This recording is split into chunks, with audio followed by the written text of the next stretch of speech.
When all else fails, send your characters to space. Yeah, I mean, it worked so well when they did it with Jason Voorhees and Pinhead and Leprechaun and the sort. Fuck it, Muppets can go to space, why not? Welcome to a house where the normal routine... Good morning, everyone. The raspberry flapovers will be out in a moment. ...is anything but. The kitchen is closed. The Muppets are back. They all had their place in the world. Except for Gonzo. I've always wondered where I came from, who I am. With enormous enthusiasm and unsinkable optimism, Daredevil Gonzo steps into his first starring role in Muppets from Space, a hilarious extraterrestrial adventure about the search for Gonzo's past. On a quest with his buddy Rizzo to find his real family, Gonzo discovers that his long-lost relatives are actually aliens from a distant planet. Like I mentioned in my Super Troopers 2 review, I went through my DVD collection and looked to see if there were any movies I wanted to get rid of or movies I didn't want anymore. And, well, I came across this one and figured, hey, haven't watched this in a while, so screw it, why not? Let's watch it and talk about it for a video. Oh, and I also came across this. We're not going to be talking about this one. I mean, it's one thing to do something like Oogie Loves, but Oogie Loves is like notoriously bad and has a lot of really funny bad shit in it. Elmo and Grouchland doesn't really have anything like that in it. I do think there is a really good purpose why he wanted the blanket back. I think it's because the blanket is his cum rag. So yeah, instead we're just going to be focusing on Muppets from Space. I just want to preface this by saying I'm going to be looking at this movie as a movie. I'm not going to be reviewing it as a diehard Muppet expert because I'm really not. I mean, I watched some episodes of Muppets when I was growing up. I saw old reruns that they would have on like Disney and ABC. And I watched the Muppet movies growing up. The first few I watched were Muppet Christmas Carol and Muppet Treasure Island, which I definitely have soft spots for those movies. I'm very nostalgic for them.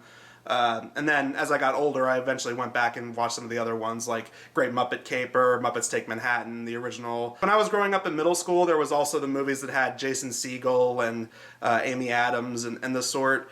I watched them when they came out. I think I liked them fine when I saw them, but I haven't seen them in forever. What I'm saying is I'm reviewing Muppets from Space as a movie. I'm not looking at it from the perspective of someone who knows every little crucial detail of Muppets lore or anything like that. I'm just going to talk about it as a movie. And as a movie, meh. It's just very meh. That's the best way I can put it. It's funny, like a year or so ago, I did a video talking about Madagascar 2, as apparently that's an extremely divisive film. I've seen people go one of two extremes. They say it's either the worst of the franchise or it's horrible, or people saying it's the best of the series. And in a way, a lot of people seem to feel the exact same way about Muppets from Space. You have people saying that it's one of the best Muppet movies ever and that it was unappreciated when it came out, or people saying that it was one of the worst and they can see why Muppets took a giant break from the big screen after that. I mean, compared to the original classic Muppet movies from like the 70s and early 80s, no competition. It's not as good as those. And I don't think I have as much nostalgia for it like something like Muppet Christmas Carol or Muppet Treasure Island. But at the same time, there were a few jokes here and there that caught me off guard. I was like, okay, yeah, that was actually kind of funny. That was pretty cute. I think my biggest criticism with this movie, and I'll elaborate on it as I go, my biggest complaint with it is it's definitely the most dated. Like, and that's saying something, because the original movies had cameos from people who were big at the time. I mean, even the 2011 Muppet movies that came after this, you know, there were cameos from people who were really popular at the time. Like, oh, we got Jack Black and Tina Fey. They were super popular in the late 2000s, early 2010s. And then in the 70s, you had people like Mel Brooks, Madeline Kahn, Dom DeLuise. You had people like that showing up in the older Muppets movies. But this one just feels the most like, hey, it's the late 90s, we gotta get people in there, but they didn't even get some of the biggest names in comedy from the mid to late 90s. The cameos in this movie range from, oh hey, they got that person, that's neat, or, oh, that's who they went with? What? We'll dive into that a little bit later. As for now, what is the movie about?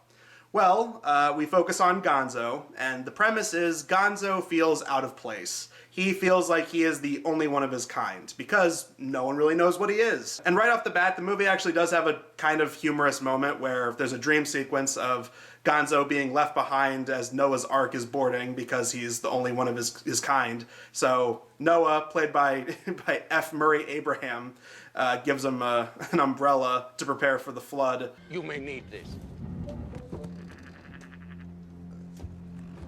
But. No! I don't want to be alone! Alright, that's a little funny. That definitely felt like an old Muppets gag. But there was also that sense of like, oh, well, that's kind of mean-spirited.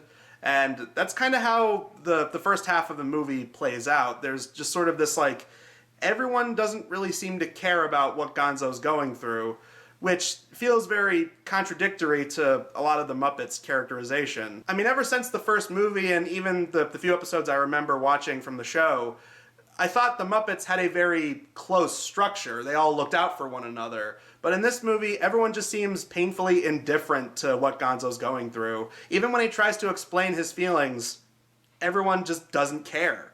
Like, right away, he wakes up from the nightmare and, you know, Rizzo, his roommate and best friend, he tries to explain it to him, but Rizzo just falls asleep. It's the one where I'm talking to this Noah guy, and he won't let me on his boat because I'm all... But, okay, you know, Rizzo's character is kind of like that. Sometimes he can be kind of a playful jerk. Okay, sure, yeah, I can kind of see Rizzo doing that. But where it feels really out of character is the next day when we open with a montage of everyone dancing to Brick House. That was fun. Way to get down with your bad selves. Which is one of the many 70s funk disco songs that's all throughout this thing. I swear, non-stop. The soundtrack is made up of nothing but those songs.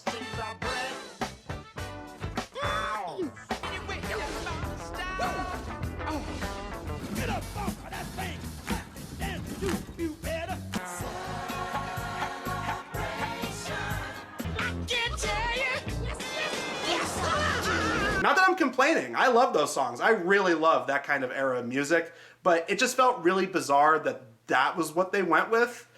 I don't know. I guess the 90s was filled with a lot of nostalgia for music from the 70s, so they were trying to bring that kind of music back. They were trying to play into the nostalgia of that. It just felt weird because it's like, you know, most Muppet movies are musicals, and there's not really any musical number in this movie. While the soundtrack is very good, and there's a lot of songs I really love on the soundtrack, it's definitely one of the more intrusive soundtracks in a Muppet movie. It felt very out of place. I mean, shit, even them singing a barbershop rendition of Smells Like Teen Spirit in the 2011 movie, that felt more in tune with the Muppets than any of the song choices in this movie. You're ruining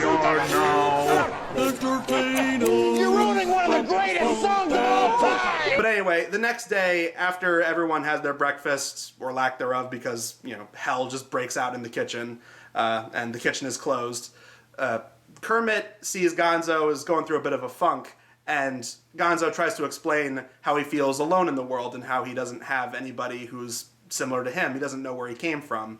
And Kermit has to deal with something off screen. Apparently something outside's going on, so Kermit gets up to deal with it. But before he goes, he says this. You know what you are, Gonzo? What? Distinct. Yeah, I don't know. I feel like Kermit, who's sort of like the surrogate father figure for everybody, he's definitely the leader of the bunch, and he tries to look out for all of his fellow Muppets. It feels like it would be something he would try a little bit harder to help Gonzo with. There's sort of a deeper connection there, but it just felt like, oh, well, the plot requires Gonzo to feel out of place and feel like he has no one he can turn to, so just have Kermit go, "You're distinct."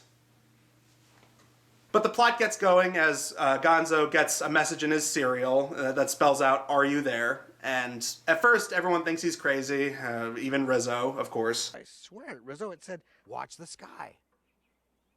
Are you sure it didn't say you need help? But part of the cereal has a little toy telescope that he uses to watch the skies, because that's another message he got in the cereal, was watch the skies. So he goes up on the roof of the house at night, looking up at space, and then he gets struck by lightning, which then takes him into an out-of-body experience where he talks to some fish that have very stereotypical accents. We are cosmic knowledge fish. We know many, many things. Would you like some tea? After this insane little acid trip sequence, he then goes down completely fried out of his brain and just declares that he must be from outer space, because that's what the magical space fish told him. The cosmic fish have spoken to me. I'm from outer space. Yeah, that's great. Again, everyone's just so dismissive. Everyone's just, oh yeah, that's nice, Gonzo. And then he just crazily takes what information he was given and just acts upon it. The space fish tell him to leave a message for his alien brethren in space. So he takes their riding mower and puts "I am here" in the lawn. And eventually the other Muppets decide to take advantage of him. Again, that feels a little bit out of character, but okay. I mean, it's Rizzo and it's Pepe, so I guess I can kind of see it. But they pretend to be aliens while he's like in a dazed state. Build a jacuzzi and we will come, okay? Must build jacuzzi. Well done, pal. Gracias, amigo. Gonzo ends up going to Beaker and Honeydew, and they hook him up with this space helmet that can help him communicate. That's obviously made up of a bunch of junk, like a colander and some Christmas lights, and basically the same technology they used on Louis Tully in the first Ghostbusters movie. Or come to our studio. Come to our studio at 6577 Broadcast Lane. Now. The mothership is calling me home. But he then goes to this television station that has this UFO sci-fi conspiracy show, which turns out Miss Piggy is working at as a coffee delivery girl, but she wants to be the star of the show because she's Miss Piggy and she's a diva like that. But her competition, the person that she wants to replace, the big star of the show, is played by Andy McDowell. Shelley Snipes reporting. Please ignore the little sow. Disregard this woman. I don't know. The boss of the station is Rob Schneider. Okay, I am not gonna panic. Who am I kidding? Yes, I am. No, I'm not. Okay, I'm panicking. And this is what I'm talking about. Like, in terms of big celebrities you're able to get for this movie, it's like, oh, you got Rob Schneider, and later on there's Kathy Griffin. Can't leave me. I need you. Two people who are from Dawson's Creek make a cameo, because Dawson's Creek was super popular. Too bad Dawson isn't here for this.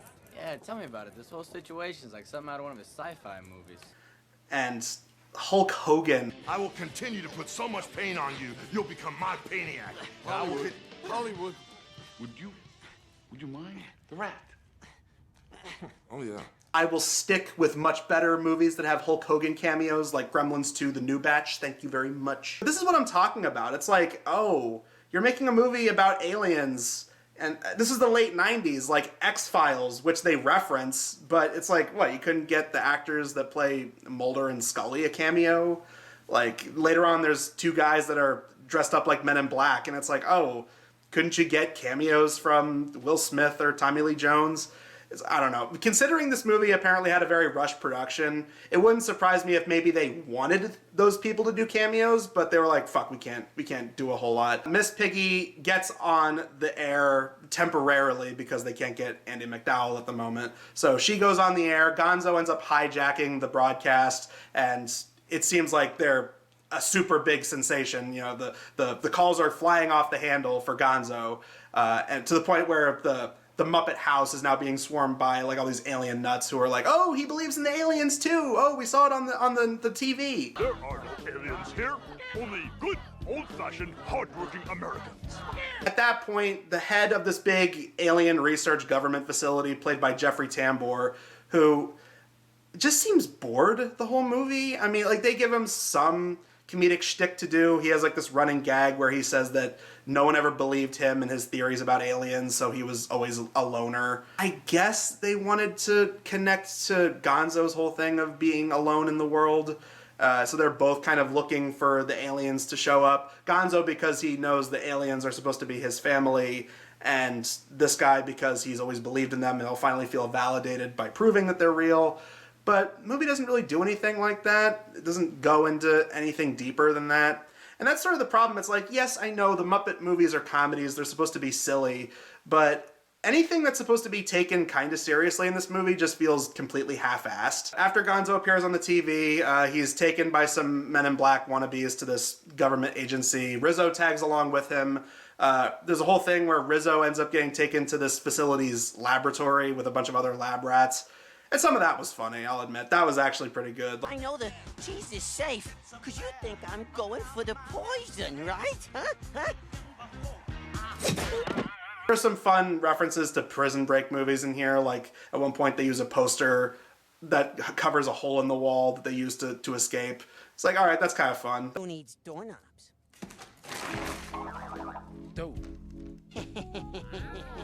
This was also one of the few cameos that I actually thought worked. You have David Arquette as this mad scientist guy. Like, he just seems to delight in torturing these lab rats, and he's just so goofy and over the top. I honestly wish that he was the main villain, because he was at least having fun with his role. Jeffrey Tambor, the whole movie, I guess you could say it's them playing on, like, how seriously he takes himself, but he really only has one moment where he goes really goofy and over the top. Don't laugh at me! And then the rest of the movie, he's just boring Jeffrey Tambor, just like, oh yeah, oh, whatever. I don't know. Because I've seen Jeffrey Tambor play fun villain roles. It's like, he was like that in the Grinch movie. He was over the top in that. So, I don't know. I guess they wanted him to be more stoic to counterbalance all the more goofy things in the movie. Aside from a few scenes where it's like, oh yeah, talking space fish, and at one point there's a talking sandwich that they use to get a message to Gonzo.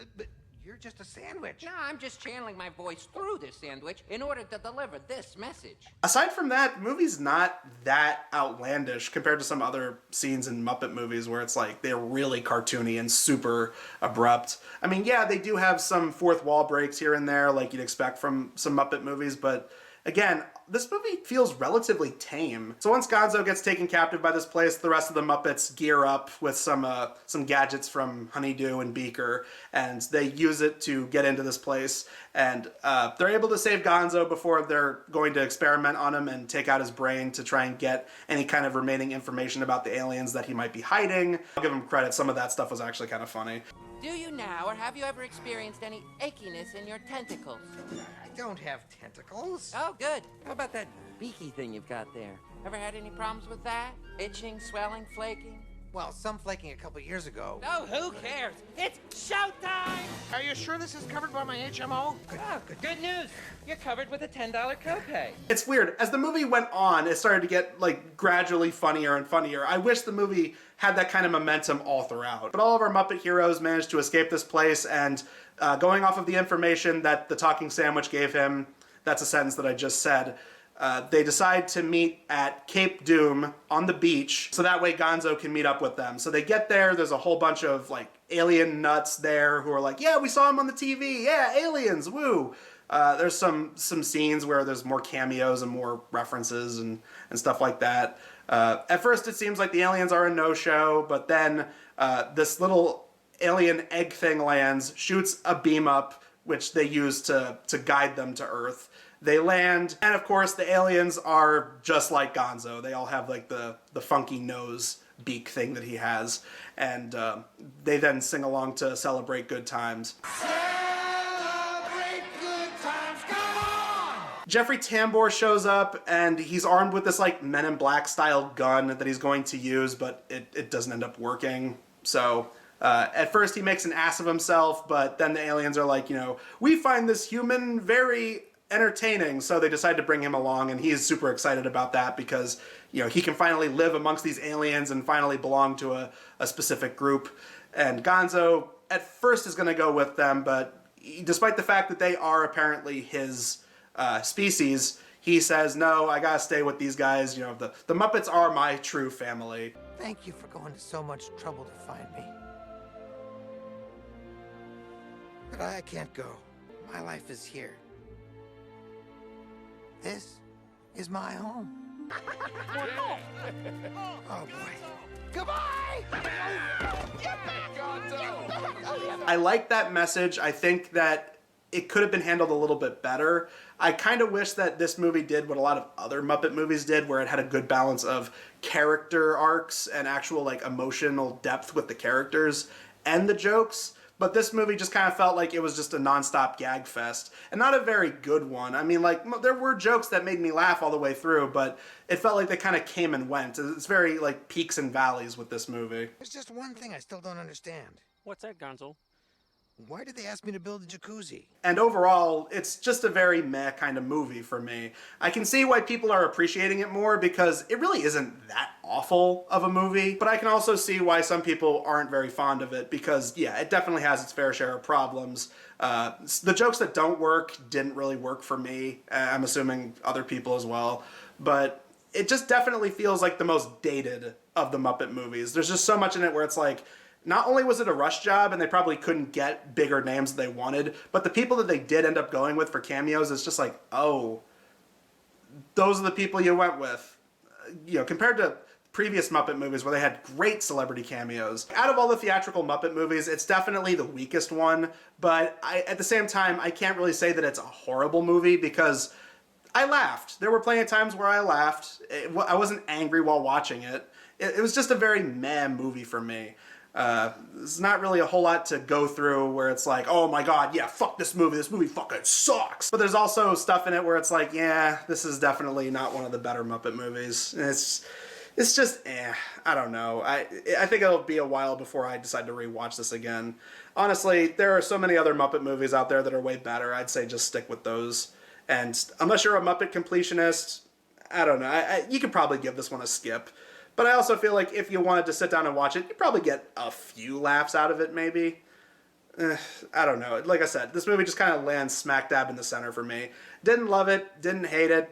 There's stuff in it that I appreciate, but there's also stuff where it's like, yeah, that could have been better. Besides, it's important to save your outrage for movies that really suck, because next time we're going to be doing a double feature of 2 terrible comic book movies starring everyone's favorite Deadpool. I can't think of any other character to reference for him, but yeah, we're looking at 2 terrible comic book movies starring Ryan Reynolds, both of which came out before Deadpool, so yeah, it clearly took him a while before he eventually got the formula right. We're going to be looking at Green Lantern and R.I.P.D. But until then, I'm Adam Sykes of the Blockbuster Show, and we will see you guys in the next video. Oh, good lord! A rat! I hate rats! Then today ain't your lucky day, Doc.